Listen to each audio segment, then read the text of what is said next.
Hey everyone, welcome back. This is Lucid. We're jumping back into our game with Late Age Mictlan. It's turn 29. If you recall from last episode, we had a big battle with Ulm, and we finally got retribution for stabbing us in the back. So the mission now is, ideally, nobody else attacks us, and we eat all of Ulm. If we can do that, we've got a decent shot at, I don't want to say winning, because we don't have many of the thrones, and the game isn't going to last long, but we'll have a very secure foothold within the game at least. And we'll have a big economy to do things. The problem really is the game is not going to last very long because of the apocalypse at turn 40. So we'll have to figure out what we capture from Ulm for. But by no means is Ulm dead yet, so we'll take a look at the turn. A message from Man. Greetings, neighbors. Know that Midgard's main army, after defeating my forces at High Watch 24, has not returned to fight against Ulm, but rather has instead moved to Flat of Plenty 23, where they can attack any of the throne locations bordering the ocean. Our fear is that you read this, they may have already tried to take the throne of the Pantocrator. Know also that Midgard has tried to make peace with me, but even though we suffered defeat, we will continue to try and distract his forces. Wardens of Avalon. So Man is telling me that it's looking like Midgard is trying to throne rush, which is a bit scary because we have the throne settings on very low for this game. So somebody can win without it being obvious that they're winning the game. And I think the reason we're doing that is because the turns are taking a week, and we don't want it to go for like a year. So, and this was their experience from the early age and middle age version of this game. If y'all haven't seen those, you can go back and check them out in the past. But so they decided to put, instead of trying to figure out how to make the turns go quickly, they said, look, we're just going to focus on having fewer turns in the game, which is going to equate to a low throne setting. I think that the low throne setting part was my idea. Once they said we only want to have 40 turns, I was like, okay, well, let's not make it where the apocalypse definitely ends it, where there's no chance of anybody getting a throne victory before the horrors come and just randomly kill thrones. So anyway, so we've been casting a lot of Bind Jaguar Fiends. Oh, apparently we cast Baleful Star, which I can't remember if I had scripted it or not, but I did. And that is going to cause unrest in his cap, which is going to lower the amount of units he can recruit and significantly hurt his income, whereas I'm sieging a fair amount of his stuff. Blood economy going pretty well. Looks like we're at about 100 blood slaves a turn, which 100 is basically you're just entering the blood economy. 20 is just baby steps. 100 is you now have a small blood economy, you're entering it. And then 200 or 300 is when you have a good blood economy. You can see we're clearly not there yet, but it's way better than I thought it was going to be about 6 turns ago. You can see our hero. I can't remember if I mentioned it. We named him Chris Lightlock. So I'm going to name some of these guys after you. I probably should name all of my Holy Threes after different people. We can actually go about and do that later in the game. I'm about, I think, 4 turns ahead of this in real time. I kind of did a little delay in my recording and getting caught up. But yeah, we've been getting a bunch of Jaguar Fiends. There's a few battles. Let's go watch these. Midgard is attacking Man. So Midgard has a small army. He's got one of these Galdermen. Earth Blood, or the Death Blood variety. And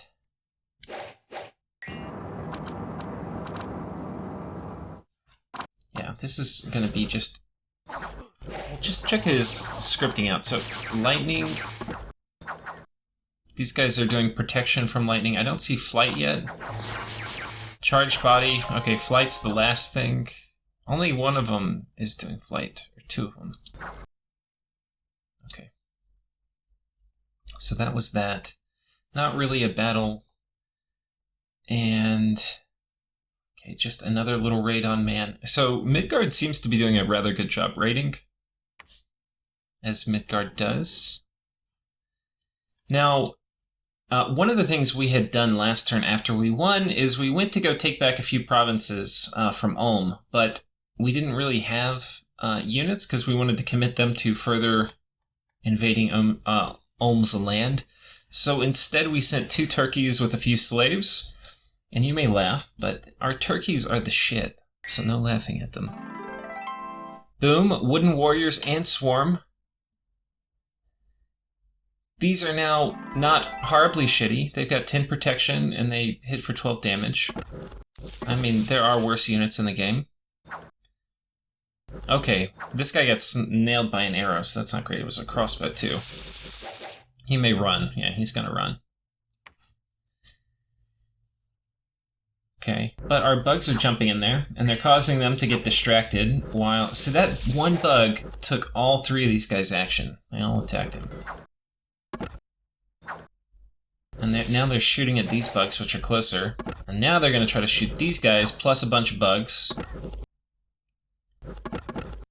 This is a pretty, you know, not to pat myself on the back, this is about the most minimum commitment counter-raiding retake land force I could have come up with. Okay, I don't want to say that because somebody will say there's something better. But this is pretty legit. We are rolling in here, we're killing about 10 PD. We don't really have thugs. All we have are slaves and bugs. But if we ask ourselves, you know, what more really do you need than slaves and bugs? Get out of here, guys. So that was easy. Easy peasy. You can see this means basically this guy turned into his human form. That's another good reason to have them in turkey form, is if they get hit, they'll switch to the human form, so it gives them kind of more HP. Okay, next battle. This is our big kind of little doom stack here. Well, not as big as it was before that battle with Ulm, because it did cost us a fair amount. I mean, not that much, but let's see, we're getting our... If we compare 7 protection versus 15, it's a pretty big difference. These guys are significantly better. Okay, I say better. They're kind of better with protection. The problem with Jaguar Warriors is they don't have much damage outlay in their first form. They have much better in their second form. So, putting mass protection on them, it slows down the rate at which they do damage, which normally is okay because, you know, they're just going to get hit a few times. And then when they finally do switch, they'll be tanky in that form. And, you know, anyway, it's not really a problem, but the one thing it kind of can do is it slows down how fast you chew up the back line or the front line. So if you have all of your flyers in on the back line, they can get chewed up before your front line gets there. Rather than if you let your guys go into the more killy form. Okay, and here's our other attack. I think this is on top of his fort. Yeah, okay, so we're on top of this fort. We've jumped off of this one, and we're preparing to go on top of his cap. Now, the problem is, magically, there's a huge army here with tons of guardians. These ghoul guardians, they do a lot of damage against sacreds, so that kind of sucks.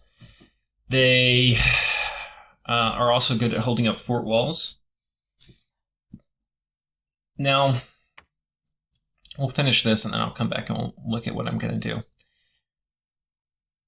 A bad event. A group of Tritons has attacked the province. And even though we have a lot of PD, we get wrecked because it's 50 Tritons. Holy shit. Okay, that is not good. Okay, and then our fort messages. We have started to destroy the fort. The walls are moderately damaged. More time is required to break them down. So that's not that bad, actually. That's okay. So let's take a look. We'll just take a look at the map, and then we'll talk about what we're going to do. We've got these guys still fighting over here, so that's good for me. Man, I don't see any doom stacks. We can see Midgard is raiding on this front.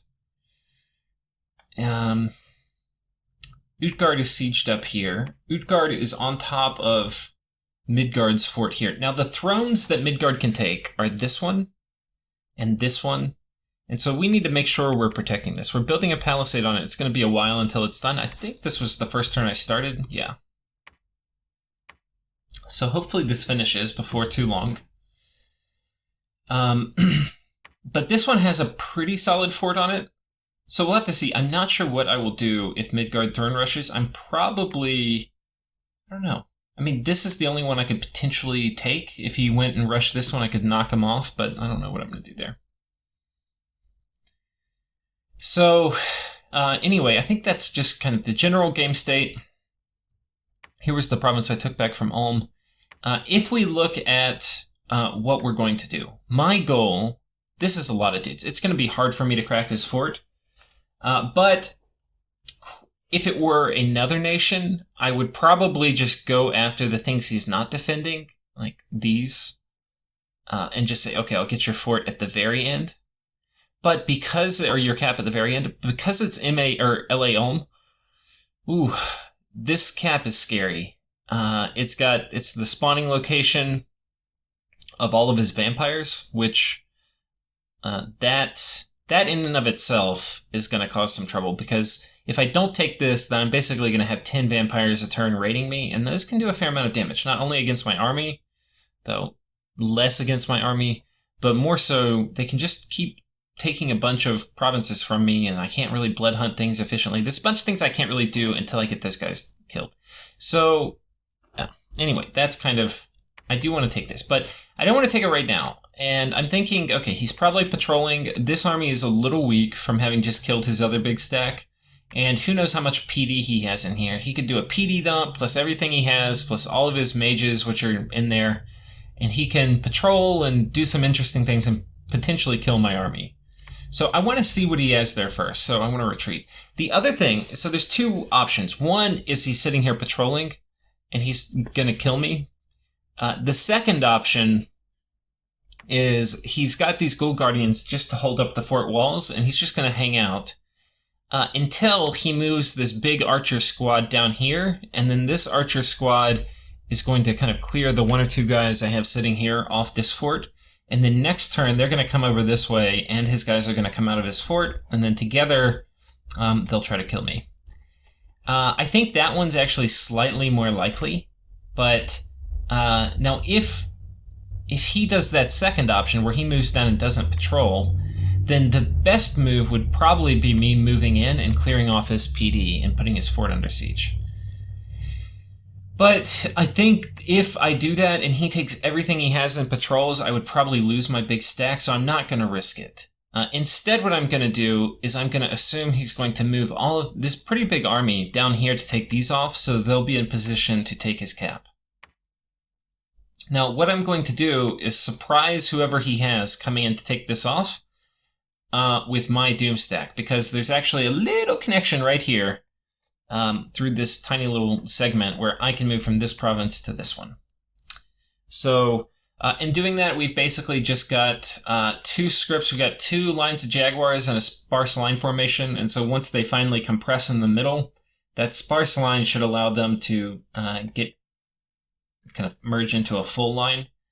But until that happens, they'll be more spread out. So since we're largely probably going to be fighting archers, it's probably going to lower attrition a little bit. Meanwhile, we've just got a few guys casting Wooden Warriors, but primarily on the flyers. And then we've got Summon Imps here in the back, which will just hopefully distract the archers while everybody closes in on melee. So that is the plan for this part. We're pinging this with the scout, and then right here, I'm sending a tiny little raiding party in to take this, and he can come harass other places. Now, we're also sending a tiny little raiding party this way to go ahead and take this from Ulm.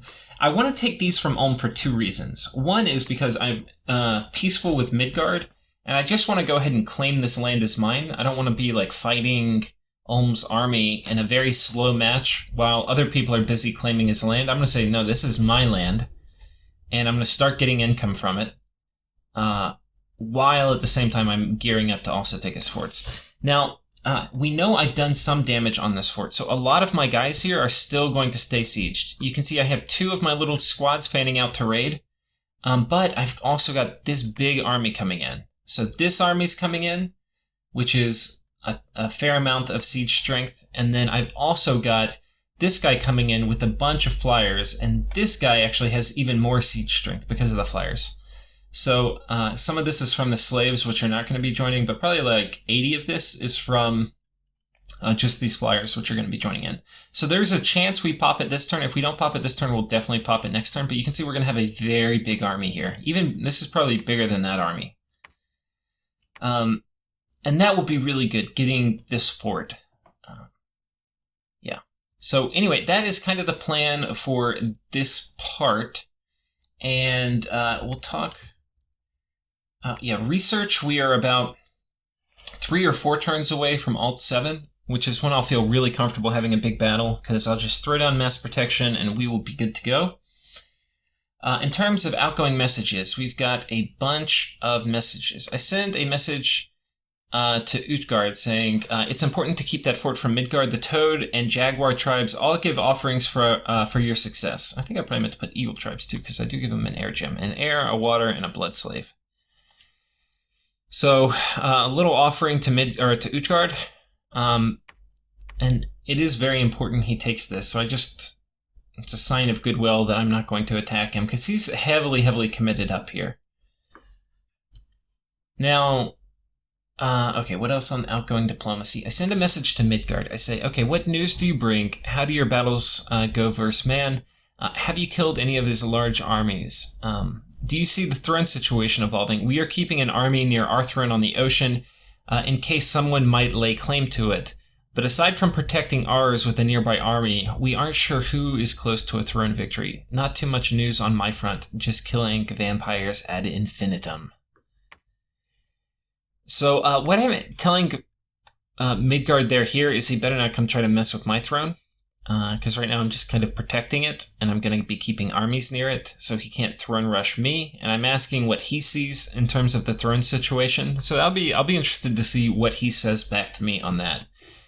I don't know how honest he'll be with saying that he was trying to throne rush. And I don't know what his prospects are on throne rush, but my scouting network isn't great. You can see I have a fair amount of space I can't really see much of. So I don't know who else is potentially getting close to throne rushing. So I'm going to ask. I mean, if we look at it, we can see you only need 7 to win.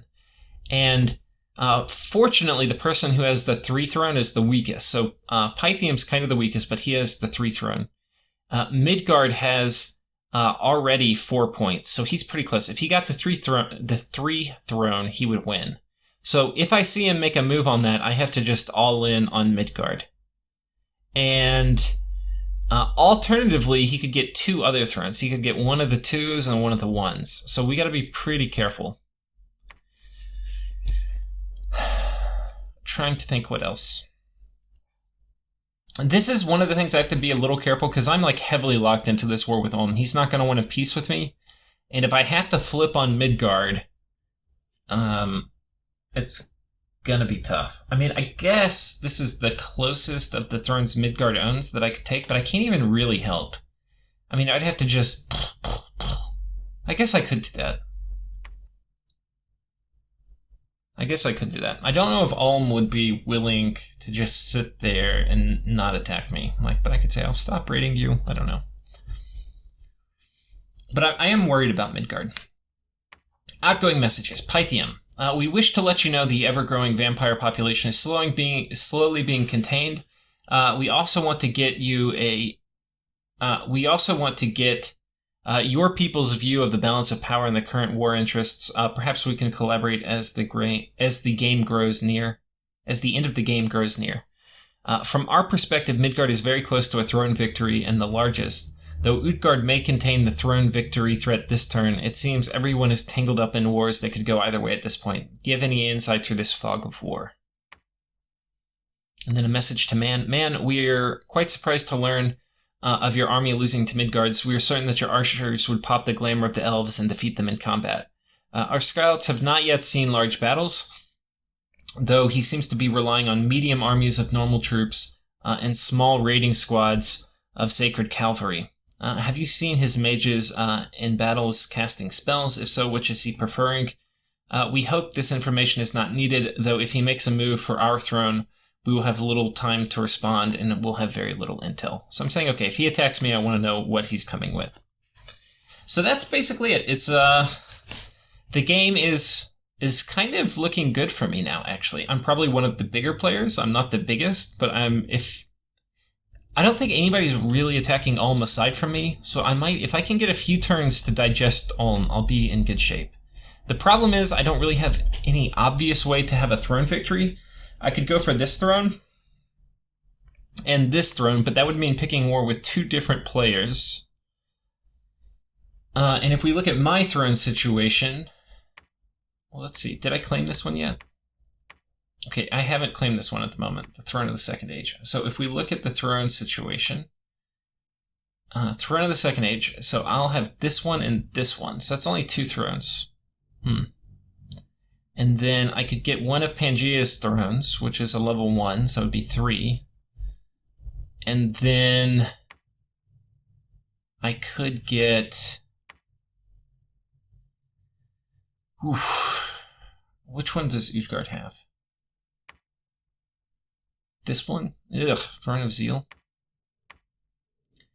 Guys, there's just no obvious way for us to get a throne victory here. Yeah, it's not really going to happen. I think I have to declare war on Midgard. And I'm not totally sure how Cataclysm works. I think how it works is when Skabiel, or however you say it, the big beetle doom horror, when he lands on your fort, he's going to instantly destroy it if he kills your patrolling army. So if that happens, I think if that happens on this one and Pythium loses it, I think, and I'm not totally sure, I think it's going to subtract that throne from this line, but it's also going to subtract that number of throne points from the top. So if that happened, I think that would just make Midgard win. So I think one thing we need to think about is getting one of, which might happen with this, we have to get enough thrones from Midgard that nobody is even at 4 throne points by the time that other one gets taken. Which, that actually may kind of be the game state. I don't know who controls these is actually really important. I don't know where those are. I might need to ask, which I'll have to do a few turns in the future. But anyway, I hope you're enjoying the series, and I hope you are wishing me luck, because if we can pull this one out, it will be kind of amazing. From being triple teamed to now we had a good battle, we're getting vengeance, and yeah, if we can turn this one around, it would be pretty huge. But I'm rooting for me. I don't know if you're rooting for me. Take care, guys.